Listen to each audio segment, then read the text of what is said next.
சுவாமியே சரணமையப்பா! அனைத்து சபரிமலை பக்தர்களுக்கும் என்னுடைய பணிவான வணக்கங்கள். இந்த பதிவில் என்ன பார்க்கலான்னா, 2 முக்கியமான விஷயம் கொண்டு வந்திருக்கேன். சபரிமலைக்கு போறவங்கலாம் கண்டிப்பா பார்த்துட்டு போங்க.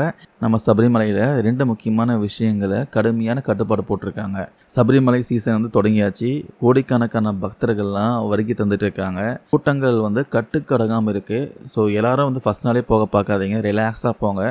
ஒரு நாளைக்கு 90,000 பேர் தான் தரிசிக்க முடியும். அது மாதிரி கட்டுப்பாடு போட்டிருக்காங்க. அதனால் எல்லாரும் அட் எ டைமில் சாமி தரிசனம் பண்ணணும்னு நினைக்காதீங்க.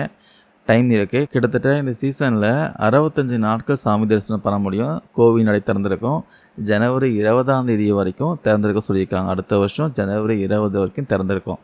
இந்த ஆண்டுக்கான மண்டல மற்றும் மகர விளக்கு சீசனுக்காக நேற்று மாலை 6 மணிக்கு தான் கோவில் நடை திறந்திருக்காங்க. இந்த சீசனுக்காக தான் லட்சக்கணக்கான பக்தர்கள்லாம் விரதம் இருந்து வருகை தருவாங்க. பக்தர்களின் வசதிக்காக தேவஸ்தான போர்டு நிறைய ஏற்பாடுகள் செஞ்சாலும் 2 முக்கியமான விஷயங்களில் கட்டுப்பாடு போட்டிருக்காங்க.